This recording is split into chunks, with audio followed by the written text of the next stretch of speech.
All right, then. Okay. First question. What do you think of the unequal gender hiring practices scandal? I don't have anything to say about it. It's not my business. I have no affiliation with the subject matter. You got to talk to lawyers or finances or something like that. But aren't you the president of the college? University. Right?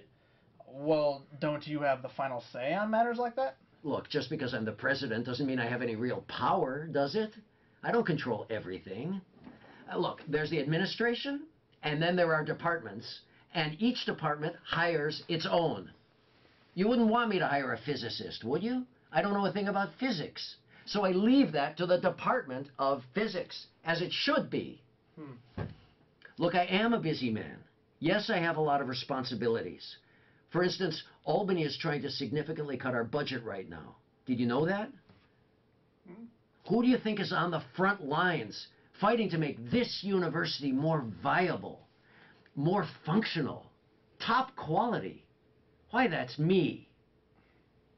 We were ranked 4th best value university in the nation last year because of my efforts with a minuscule budget. So what if a few professors aren't paid as much?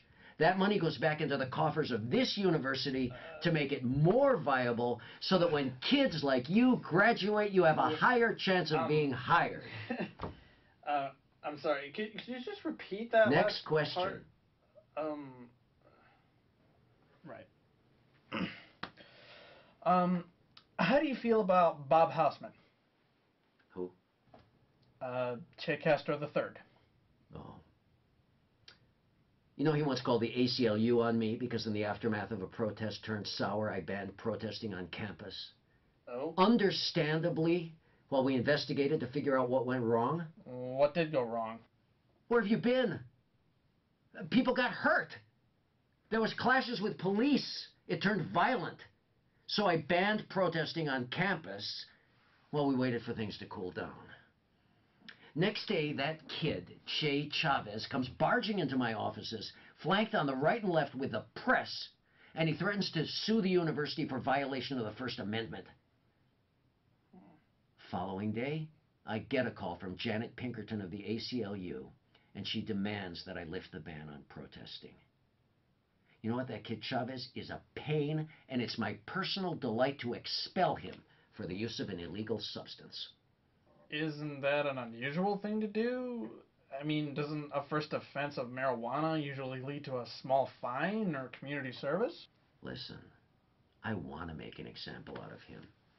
We do not tolerate drug use on this campus, period. You ever ventured into the woods on campus? What's your point? Your point is that if I venture out into the woods on this campus, I'm going to come upon pot smokers, right?